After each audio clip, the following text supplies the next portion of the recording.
Just letting everybody get logged on. Happy Wednesday. I don't know where you are, but where I am, it's hot. And I wish I was in that mountainscape behind us, but I am not. I know there's going to be questions today about some of the legislation campaigning that's going on. I know I'm going to get some questions about it, and I'm okay. I'm prepared. I read what I needed to, so you guys just start bombarding me when you're ready. Does anybody have anything that they need to talk about today? I realize that we are now going into the month of September. And before you know it, it'll be November. So we need to stay on top of the ballots, on top of what's going on with legislation. And not that we have much control over it, because I get that we all need to vote, our vote counts, but sometimes it just, we need to know what might be coming at us next. That's the key there. We are experiencing triple digits in the deserts, in both the low desert and the high deserts today. So if you are in those areas, please make sure you are getting plenty of fluids. I spent the early morning this morning standing in my garage getting some work done, and I'll tell you this, it got hot in there quickly. So if you're out in the heat and what have you, please make sure you're staying hydrated for that purpose. Here she comes. All right, so do we have questions in regards to Prop 33 or Prop 34? We all know where our head needs to be when it comes to that and what we need to be voting for, because we're yes on 33, no on 34. 33 will repeal Costa-Hawkins and basically not allow us to bring things up to market value when they go vacant. That's the best way I could explain that one. It's got some moving pieces that are quite a snollygoster, but that's the one that's most detrimental in our industry. 34 requires lawmakers to stay in their lane. In other words, if they raise money for medical research, they need to spend those funds in medical research, not raise them under the pretense of AIDS prevention and the AIDS Foundation and then spend that money in rent control. That is exactly what they're trying to stop from happening. Basically, I call it stay in your lane. If you raise money under the housing industry, then you can spend it in the housing industry. If you raise it in the medical field, then spend it in the medical field. But don't cross-contaminate the two industries. That's not okay. That's what's wrong with our system. Okay, so just my opinion there, stay in your lane. If you're raising money under one pretense, you need to keep it under that pretense and not shift gears midstream. That's not okay. I know those are the two biggest that we have going on that are coming at us. Does anybody have anything that they need to discuss or talk about today? How was your vacation, Patty? Well, you see me, I'm like right there. I call this photo, where's Widget? I'm actually in that photo. The vacation was nice. If you guys think I went backpacking for 7 days, you better think again, because I'm a little smarter than that. I know you guys have heard of glamping, when people go camping, but it's glamorous, okay? I went backpacking, but glamping to do it. People look at me and go, you did what? Look, I put a day pack on my bag, and in it, I put my fishing pole, my fishing gear, my water, a couple of snacks, and my windbreaker parka. Okay, that's what I carried on my back. And my pocket knife. In everything else, we put on the pack mules. So our tents, our Yetis, our bear cans, our stove, our sleeping bags, our chairs, because yes, we camp in style. We put that all on pack mules, and the pack mules carried it all up. I mean, don't get me wrong, I still spent 7 days at altitude, but I didn't eat dehydrated food. I actually had smoked pork chops, bacon and eggs, pancakes, waffles. Yeah. So I went glamping, but backpacking style, if that makes any sense whatsoever. So vacation was great. With every cast I casted out, I caught a fish. Somebody walked past me hiking, of course, and I was cheering, I'm 7-0, 7-0. And the guy says, 7-0, what's that? I said, I've caught 7 and had to keep none. I don't eat fish, so I don't want to have to keep any of them. I'm big on catch and release, especially in a place as beautiful as that. So, all of the farming that they did, if you will, back in the 50s when the mule teams seeded the lakes with trout by mule team back in the 40s and the 50s, all those trout stuck, and they're now repopulating and thriving in the area. So there's food up there if you need it. Good to know, you guys. But vacation was wonderful. Nice, relaxing. I touched snow, believe it or not. It was great. You want to know what the best thing about vacation was? There were no other people. In fact, I very seldom saw any other people the entire week I was there. I was down by the water, by the lake, writing a webinar and making a video, and I sneezed and nobody said anything. It was great because nobody was around. No other humans. It was awesome. I had a great time. Oh. All right. Anybody have anything they want to talk about? Any questions that they have? Oh. Yeah, I gotta ask her a question. Different people. Okay. Hello, Hello. how are you? I'm sorry. Good.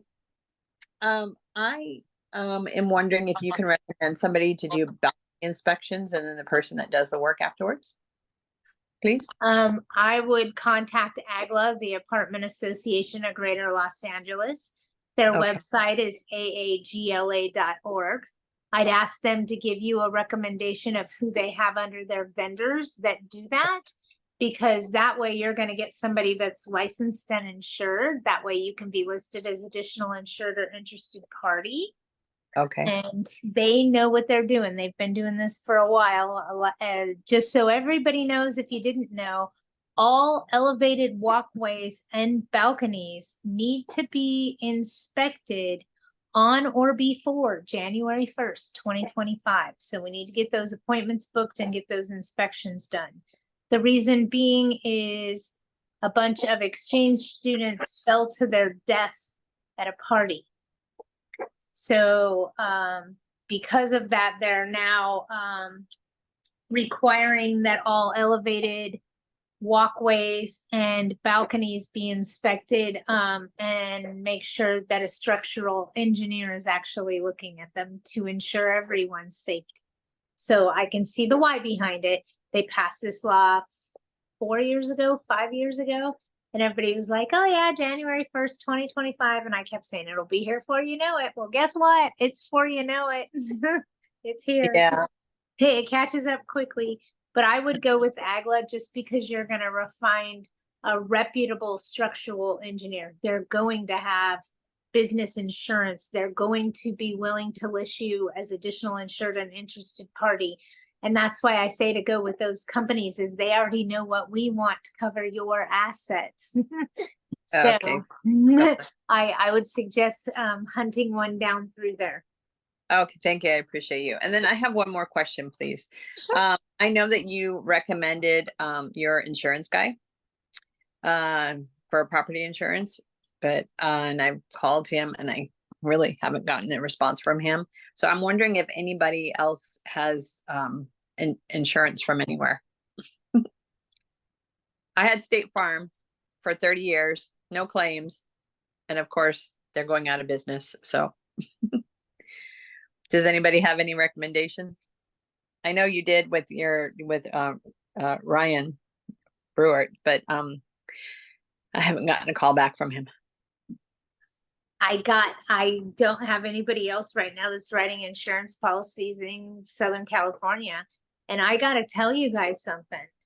You're Yes. telling me State Farm's going out of business? Mm-hmm. Really? Okay, They're not? I don't know. I have State Farm on almost half of my investment properties and on my auto insurance, and I haven't heard anything. Well, they told me that they're not doing apartment buildings anymore. And then unless they get 30% approval to raise for your homes, then they're gonna be declining homes again. They didn't say I anything about wonder if they're doing that county by county or across the board. I'm in Downey, California. And I have nothing in LA County, not one, that's Hmm. under State Farm.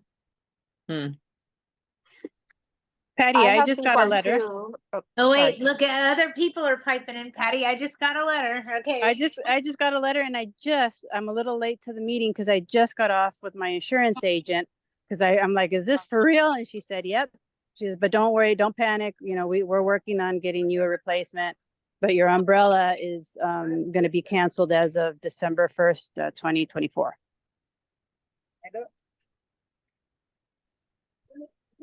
Nightmare. I see something completely and totally different. Tell me.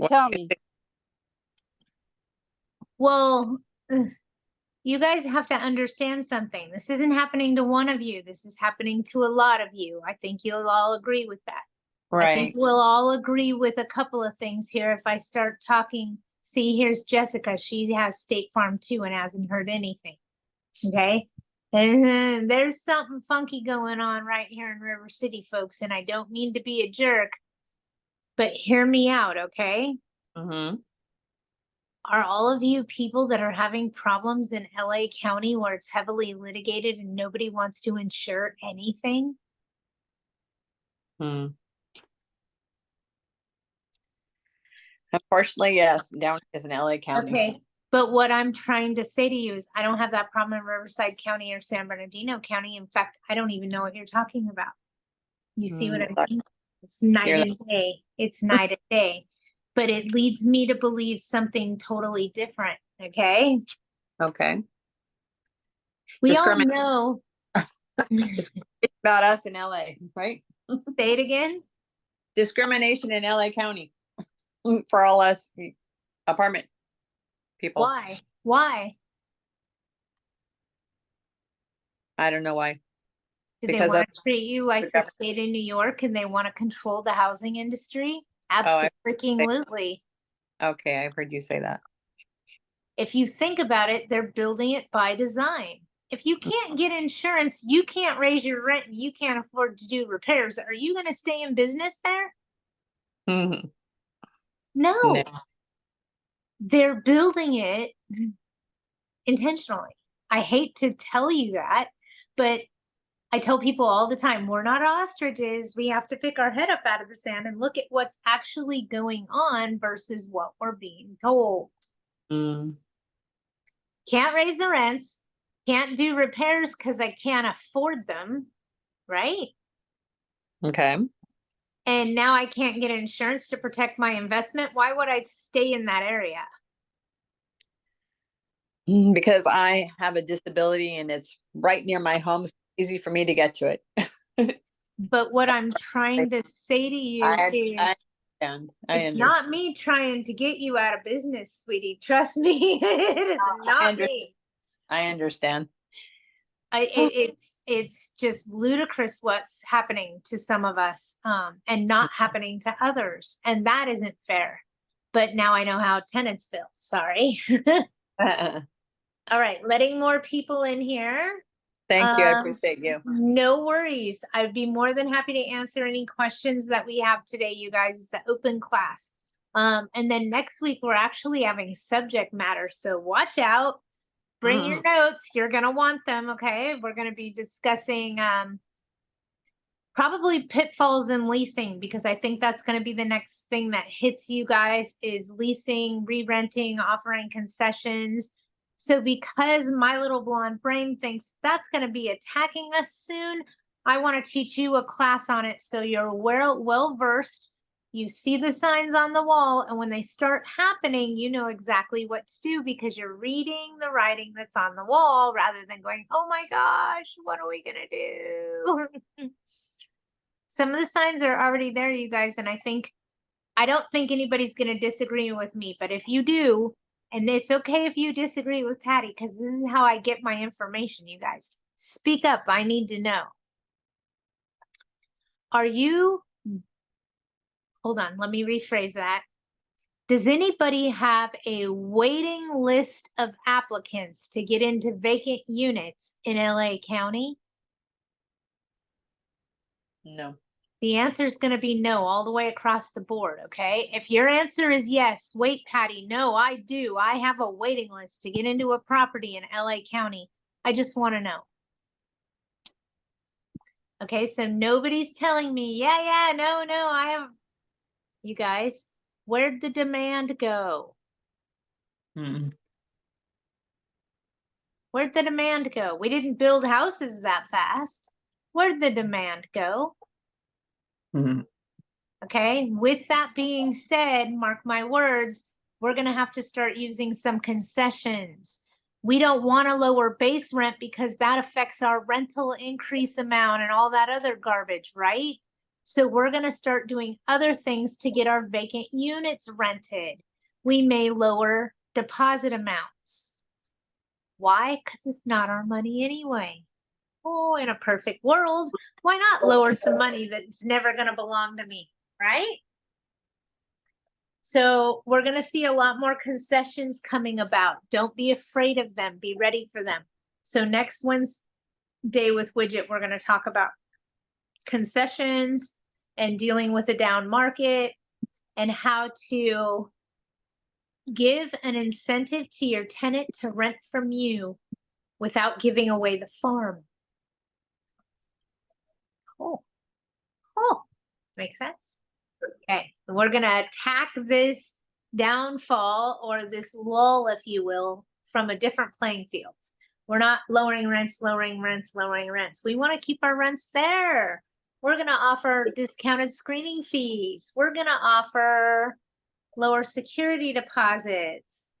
We're gonna offer free parking for the first 6 months. We're gonna offer, okay, playing along? All right, and then I see we got talking going on, so let me go back and see what we have. I have Safeco. I'm looking at the name of our agents in Cerritos. I have State Farm 2. I haven't heard of this. All my properties are in San Bernardino. I do know they're not taking on any new rentals. Exactly, but they're not attacking us like they are the people in LA County. I think that's bullshit.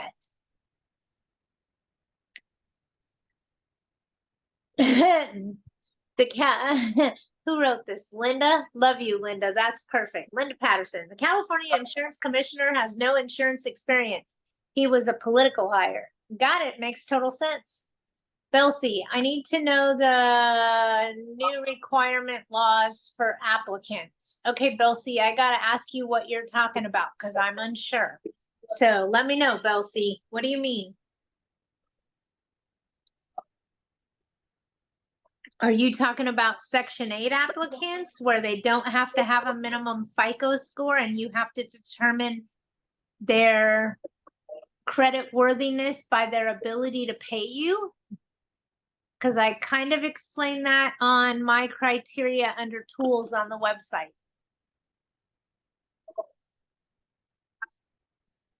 I need to know the new requirement laws. Hi, Patty. Hi, Patty. This is Belsi. No, hi, Belsi. Hi. Hi. You finally is gonna hear my voice.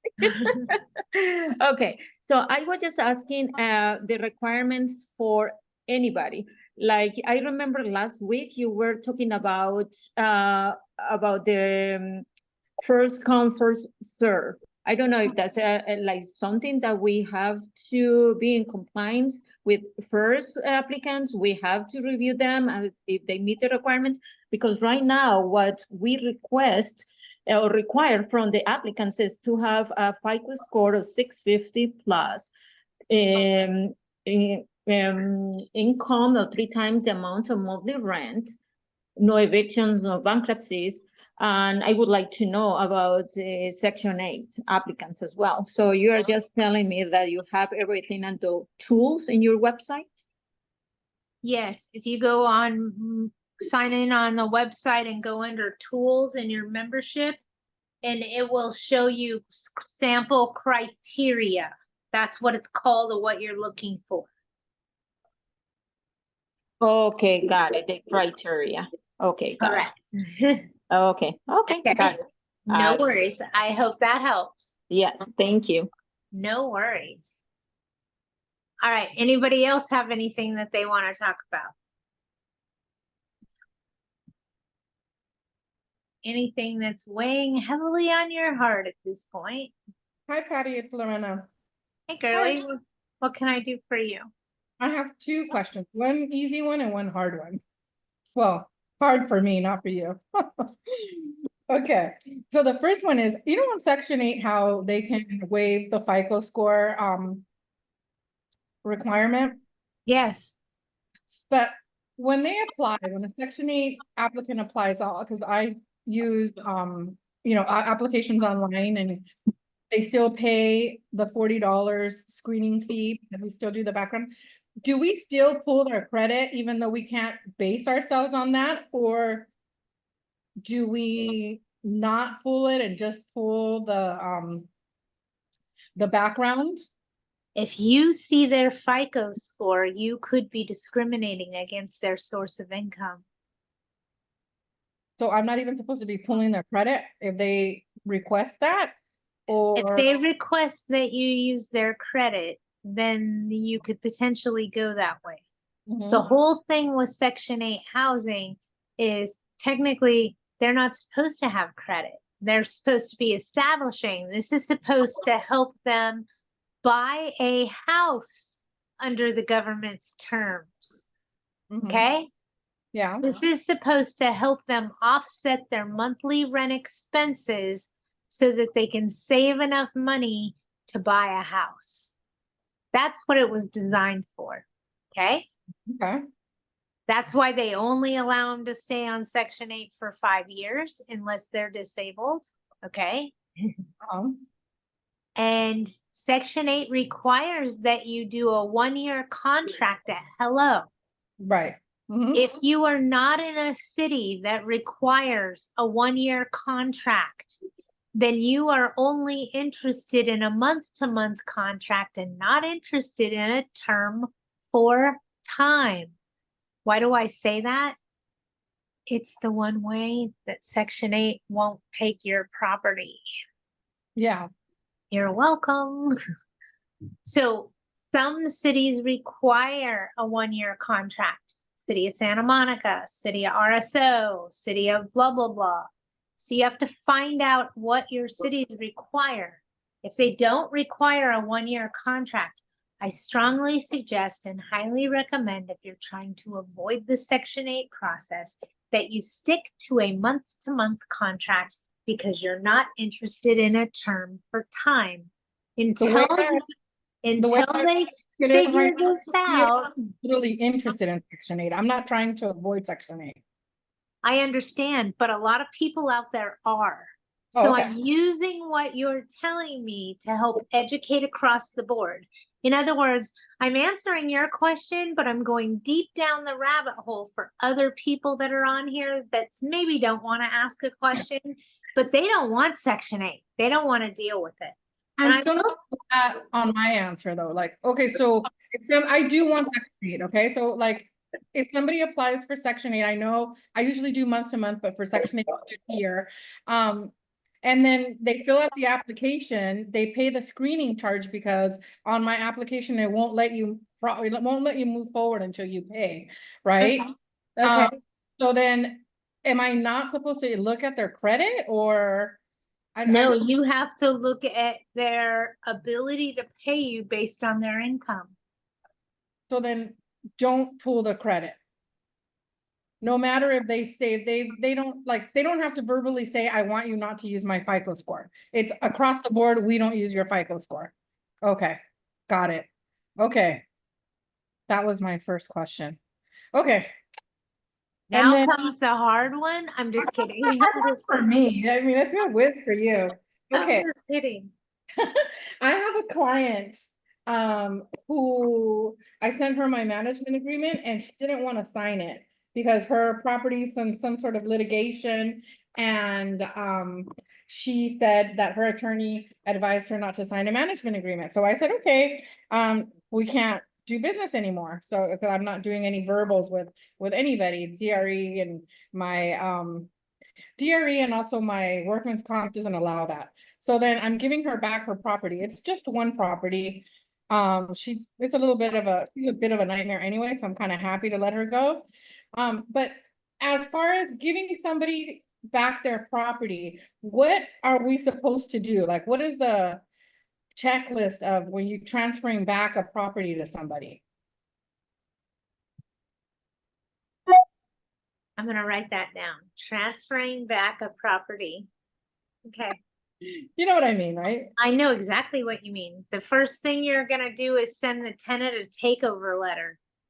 Okay, did that. Mhm. Effective blank date, I no longer manage the property. The landlord manages the property. The landlord's phone number is blank. You need to call them with your problems. The landlord's address is blank, and this is where you need to pay the rent to. Yeah, The landlord holds your security deposit in the amount of this much money. okay. Mhm. That takeover letter is how you get yourself off the hook, Got it. okay?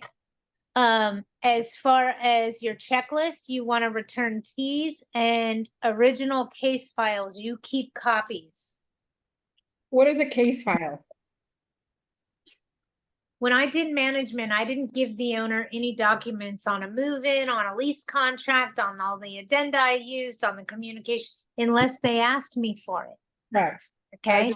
Yeah, Because I figure that's why a landlord hires us. They don't want to be inundated with all that BS, Right. okay? yeah, I'm So exactly. with that said, I also don't hold their documents hostage against them. Right, And I usually give them the original and I keep a copy for my record. And Okay. that's just the business courtesy thing to do, because you know as well as I do, in the event of a court battle, what do they want? Original documents. If Mhm. I'm done with this client, I want to be done with this client. I don't want them coming back to me in 3 years going, where's my original documents? I got a court trial. Right, Right. So if I'm cutting ties to give you everything. So you're not knocking on my door again. okay, Okay. I'm giving you all of your original case file. I'm keeping an entire copy of your case file to cover my own asset. Okay. I'm also charging you to mail you that. but you're not charging to make the copies and all of that. I'm charging him to mailing that. I'm keeping that copy to cover my own ass, and it can be digital. Okay. Okay, Makes sense? yes, Returning keys, takeover letters, most important. And then I do a goodbye letter to the landlord. In other words, I've completed a takeover letter and given it to your tenant on blank date. I have gathered up all your original case or all your original documentation and included it in this envelope. I have, in other words, you're telling them everything you did to shut their account down. mm-hmm, Okay. okay. And then, I did a walkthrough last, a couple weeks before she said that, she wasn't gonna renew. So I have to give her the findings of that walkthrough, especially because there were some things I found that were inhabitability, things. So how would I do that? Send her photos and a walkthrough description? Yes. During a recent inspection of your premises, please take note of the above items that should be addressed. During a recent inspection of your property. What did you say? I don't know. Anybody else know what I just said? After a recent inspection Please take note of the items listed above. that are in need of attention, repair, That are inspection, whatever. need of repair. Okay. Thank you very much. Yeah, we always don't want to set a landlord up for failure when we're leaving them. Yeah, They tend to do that on their own without our help. Okay? yeah, We always want to be the bigger person and be business professional and follow everything to the T, even if that's a bad relationship, even if they're a jerk, even if, don't care. absolutely. I always dot my I's and cross my T's and handle everything in the best business professional way and try not to let emotions get involved. No, yeah, for sure. Okay. Thank you so much as always for your help. No, thank you, because I just added closeout checklist to my curriculum. Okay. Okay. All right, anybody else? Patty, I asked a question on the chat and it was in regard to Lorraine's question. Do you want me to just read it to you or? Yeah, put I it- totally brain farted about the chat. I'm getting in there now. Go ahead and ask me the question. Oh, wouldn't it still be a good idea to run the Section 8 tenants credit, even though you can't use their credit, because it's still a good idea to run for other purposes like rental history, etc.? Because at the end of the day, I still want to know all of that information, even though I can't use it, but just for my peace of mind. And so then I say, yes, I'm still going to run your credit, because on that credit report, I get other information like, your previous addresses, etc. What part of you have to base your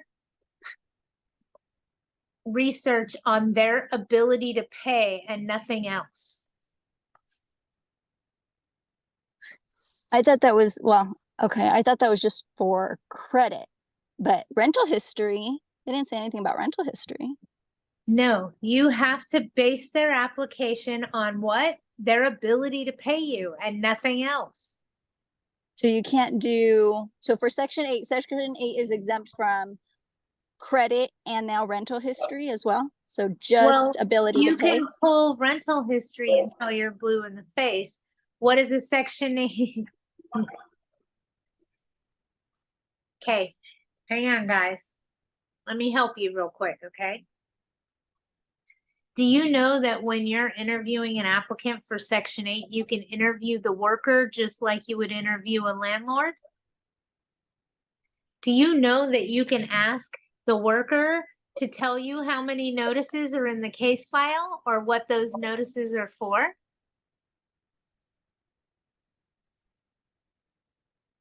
It's up to the worker whether they're going to give you that information or not. But these are questions you can ask, and you can ask that worker. So if the landlord before you did their job and sent a copy of every notice they ever served to their tenant, to their worker, their case file should be nice and thick. Okay? If they didn't, their case file is going to be pretty thin. So when you're screening a Section 8 applicant about their previous landlord, you can do that by asking what's in the case file, how many notices are in the case file. If there's nothing in there, the previous landlord didn't do their job, so you're not going to get what you need out of that worker. Make sense? They are really making it difficult with Section 8. Mark my words, this is just going to be the first one they're going to attack us at with this. It's going to come at us again with low-income housing and some other issues that are going to come about. You watch, okay? Can we verify for Section 8 applicants? What about the income verification? Yes, you can verify income verification for Section 8 applicants. Hi, Patty, you gave us a number to a broker for insurance for home insurance before. We lost that number. Yes, call me after this meeting, okay? Roadrunner? Hi, Patty, it's Rachel. My question is, when you serve a 3-day notice, do you have to file with the city the 3-day notice too? It's properly located in Tarzana, a single dwelling unit. Tarzana, city of LA or county of LA? Orange County. Is Orange County Tarzana? No. Tarzana's in the valley. Tarzana's in the valley. It's definitely in LA County. So yes, anything in LA County, you're gonna have to give a copy of the notice to the governing agency within 3 days of you serving it, or it's invalid for the use of court.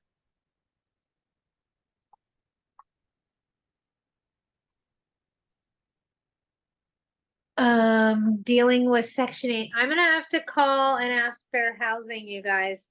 The whole thing is they don't want you charging them. They don't want you denying them. They don't want you. Does that make sense? They don't even want you charging them a credit screening fee. Come on.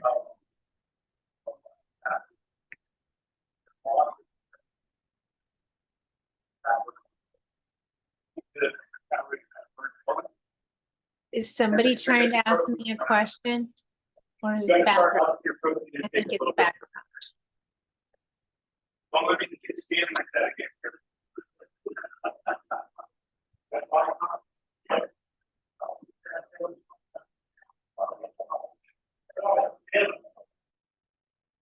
All right. Does anybody else have anything that they want to talk about? Any questions that they want to ask?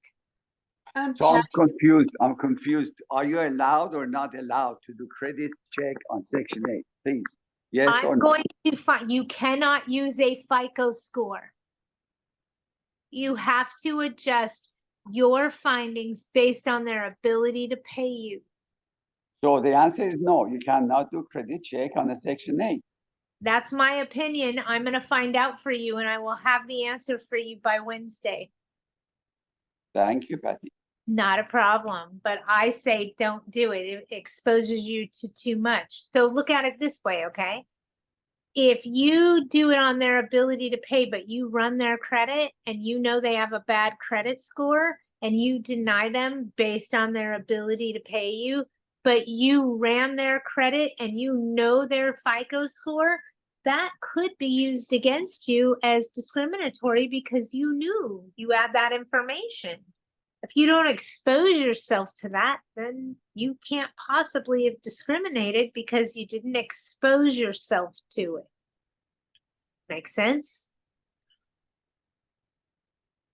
All right, I saw questions. Oh, let me see if I can get to them. I think I can. The ability to pay, including Section 8 contribution. Correct. So look at it this way. If your rent is $1,000, okay, and your tenant's portion is $30 a month. Oh, let's just call it $33 for giggles, okay? We'll do per diem on it. And they don't have a job. How are they going to pay you the $33 a month? They're denied based on their ability to pay. Got it?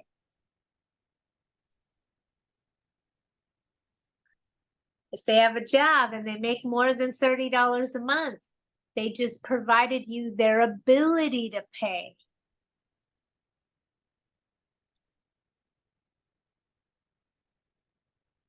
What do they say we have to base their application off of? Their ability to pay, nothing else. I will find out for sure, but I don't even like the idea of running it. Why bother? All it's going to do is be used against you in a court of law. For what reason?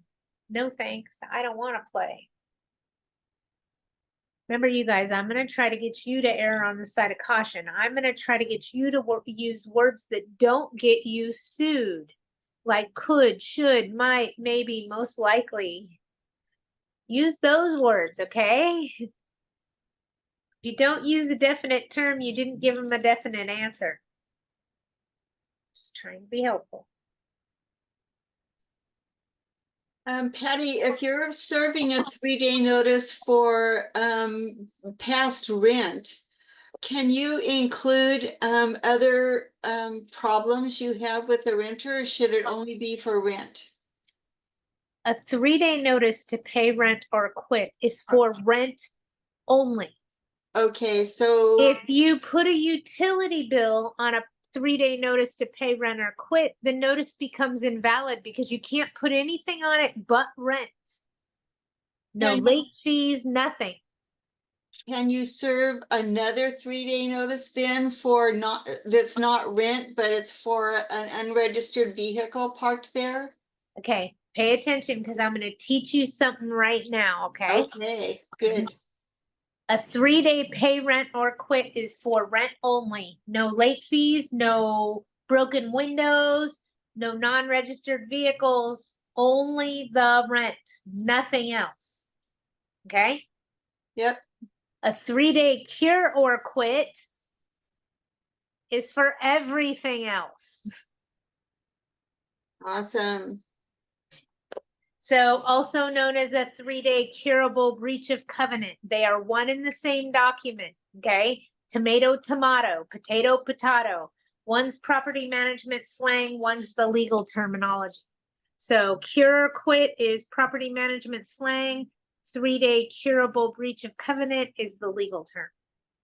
Okay, super. So I don't see on AGLA's website any 60-day or a 90-day or a 30-day encouraging or telling the people they have to move for not doing what you've asked them to 75 times.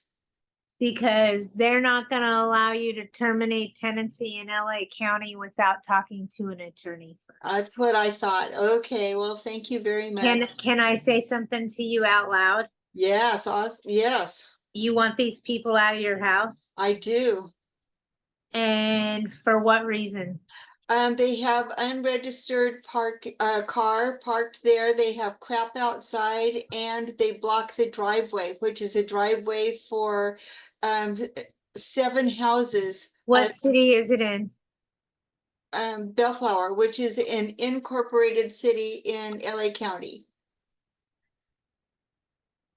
Hey, just wanted to come talk to you. It looks like I'm gonna have to go ahead and ask for the unit back. With all the material breaches of the contract, we're gonna go ahead and terminate the tenancy in the future. I'd like to go ahead and pay you some relocation fees and see if I can't help you get out of here rather than just do what the city allows, because that's only 1 month's rent. That really doesn't help.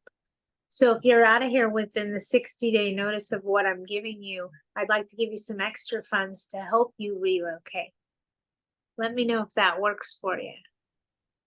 That would be good, but he wouldn't take that in a million years. No, there's no amount. He has a really good job. He's just gonna live there because his brothers live there and he loves it there.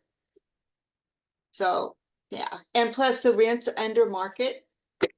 Pick and choose your battle, because I'll tell you right now, if you try to evict him, you're gonna be looking at 5 to 8 months to get him out, and it's gonna cost you at least $8,000 to $12,000 in legal expenses, if not more. Okay, yeah, that's a big decision. Thank you, Patty. Hey, that's why I offered cash for keys. Right, I right. always come in with that. The legal process for this, here, I'm gonna say it this way, you guys. Our system is broken. We don't want to sign up for an eviction anytime soon. We want to avoid the process at all costs. It's broken right now and it sucks, and you don't want to be in the line of fire, so to speak. All right, anybody else have anything they want to talk about? No? Uh-oh, here comes something. If rent's $1,000 and your requirement is 3 times the amount of the unit and the tenant pays $50, she has.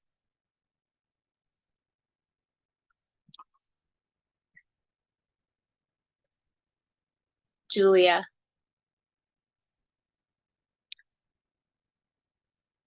The tenant's portion Let me say it a different way, okay? I require that all applicants make 3 times the amount of their monthly portion of the rent in order to qualify to live in my property. I'm gonna say it one more time. I require all applicants make at least a minimum of 3 times the amount of their portion of the rental amount for my property. In other words, I just said nicely as I can that the tenant has to make 3 times the amount of their portion that they have to pay for Section 8. And if they don't have Section 8, how much is their portion? The whole amount. So I killed 2 birds with 1 stone. Applicants are required to make 3 times the amount of their portion of the monthly rent.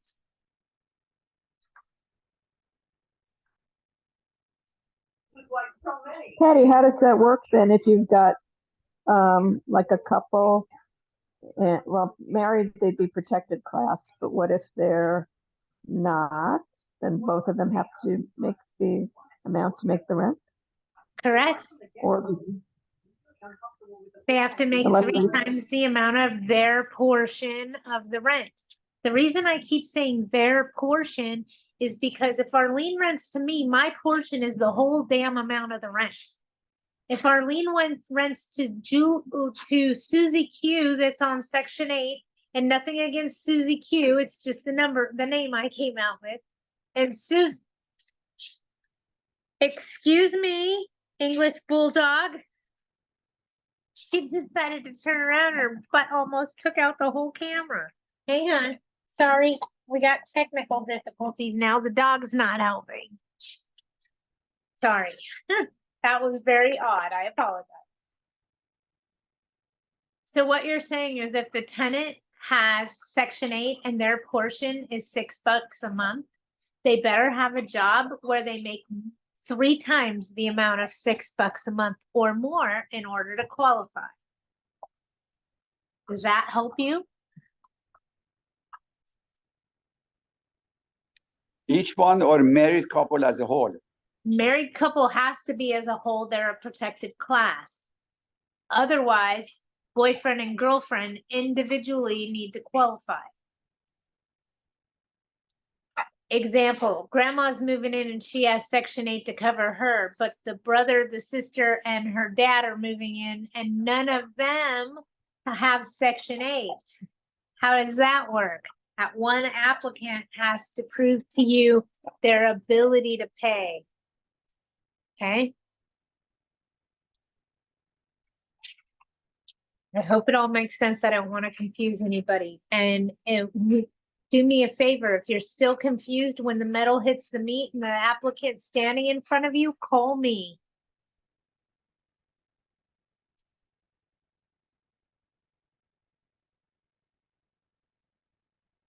All right, anybody else have anything that they want to ask or talk about?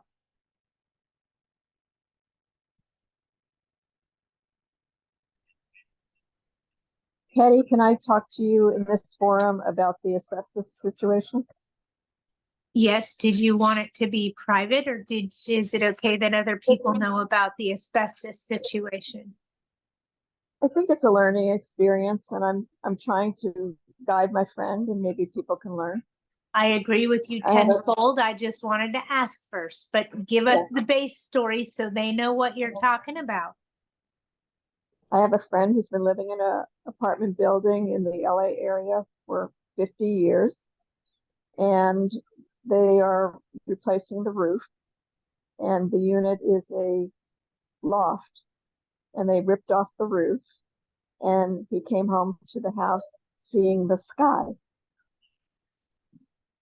And now apparently there's asbestos. They didn't protect his property.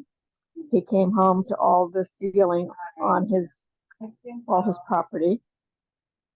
And now they want to send him to an Airbnb or something. And they told him that the air is okay, but the floor is not. So I don't know exactly what that means, because and that they're gonna come in and they're gonna throw out all of his items and leave him with nothing. And I They're gonna said, destroy his personal property? yes. And I what said, you gives need an them a right attorney. to do that? I said, that's illegal. I mean, that's stealing from you. I mean, what is, they can't. What So I said, gives them the right to remove or dispose of his personal property? Think about this, you guys, out loud. What if this is you? What if it's the bank? What if the bank's coming in and throwing away your personal stuff? No, that's not allowed. So I would suggest that your friend contact a tenant attorney at this point. that's what I said. Yeah, yeah. Yeah, I have that number. I sent it this morning. But,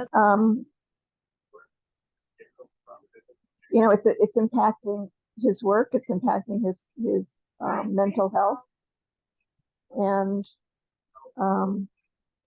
I think that his health is in danger with. Okay, and then can I explain something to you?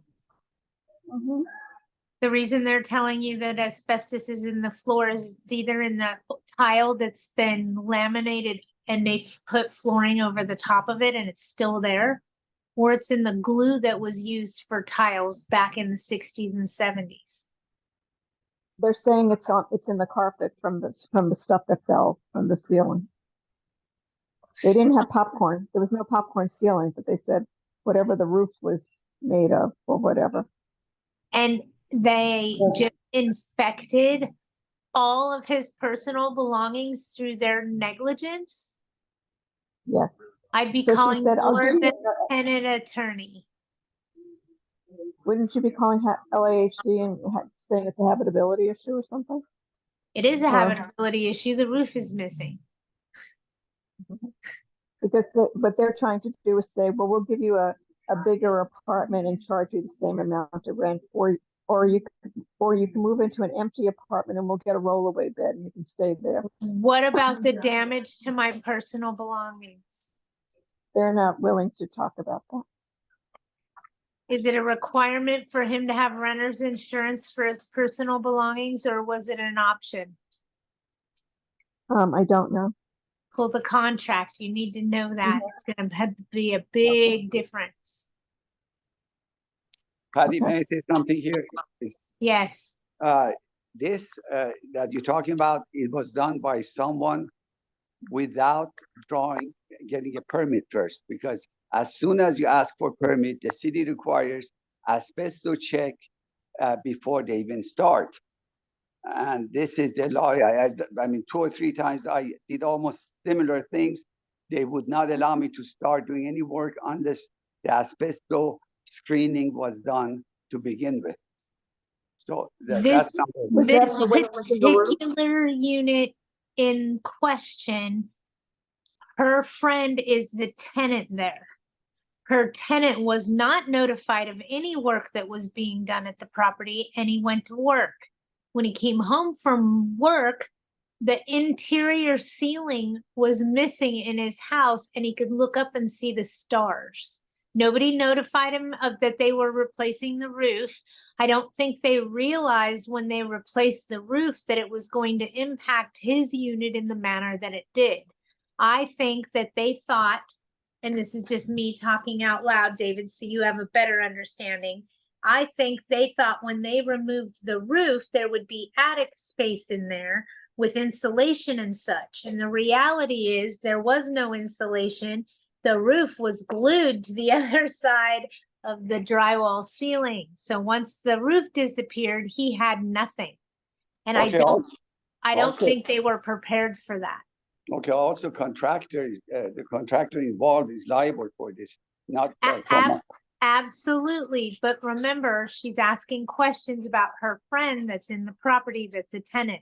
So all I'm going to do is tell him, call a tenant attorney, call it a tenant attorney. And we see all these wrong moving pieces all over the place that we could do something about. But when somebody's in this much wrongdoing and litigation, I don't want to say anything that's going to point them down the wrong direction. I just want the attorney that's going to represent them in court to put them down the right rabbit hole. I hope that makes sense. Because I agree with you, David, there's all kinds of things that could be going on. There is, but I don't know how the attorney they're going to hire to represent them is going to want to plead the case. So they need to follow the lead of whatever that attorney tells them to do. Patty, can you repeat incentives that you mentioned? Yes, you can offer all kinds of things as an incentive. You can offer discounted screening fees or free credit checks. You can offer discounted security deposits on approved credit. You know, $500 security deposit on approved credit. And in all reality, the unapproved credit amount is 740, and somebody that has a 740 FICO score isn't going to mess up their credit. So they're going to get their full deposit back. You watch, because that's what's always happened to me. Other things you can see as incentives is some of the fees that we charge tenants, sometimes parking fees. You can do free parking for 6 months with a 1-year contract. You can see discounted rents.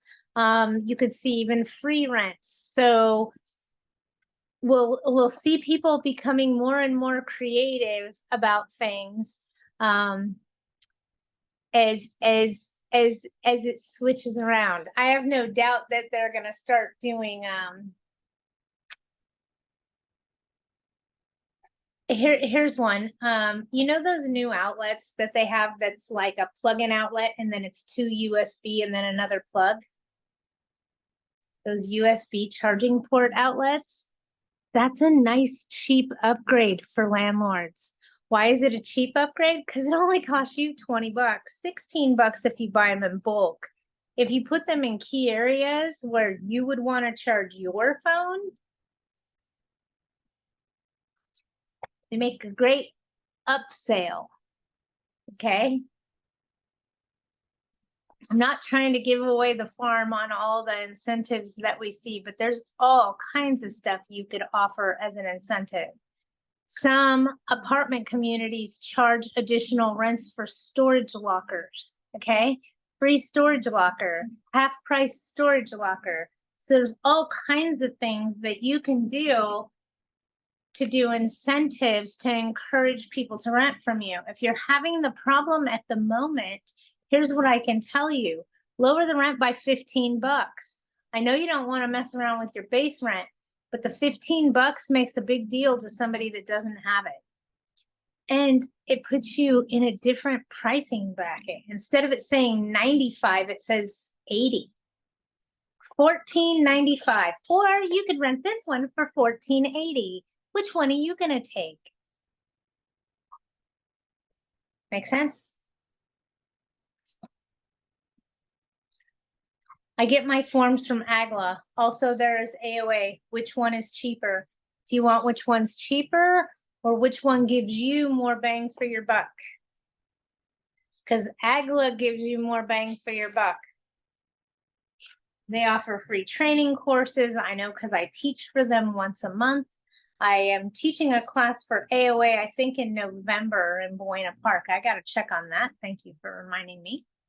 A portion of your membership dues with AGLA goes to help Sacramento and goes to the Political Advocate Fund for all of us landlords trying to fight these assembly bills and Senate bills that are attacking us from doing business. So I encourage people to utilize AGLA because not only does it benefit you as a landlord, it benefits more landlords than just you. Okay? Hope that makes sense. Anybody else have anything else? Otherwise, I'm going to get off of here. You guys aren't going to believe what I'm doing today. You would believe me if I told you that I was babysitting a hairless mama cat and her 5 kittens that are about a week old. Yes. Patty, quick question for AGLA. Do they have landlord, I guess, support as well, where you can call and ask like a question, you know, randomly? Because I know AOA has that. Yes, AGLA has several advisors, Jennifer, Mona, Diane. They're great advisors. If they get into trouble and don't know what to do, they call me. Oh, gotcha. Okay, thank you. No worries.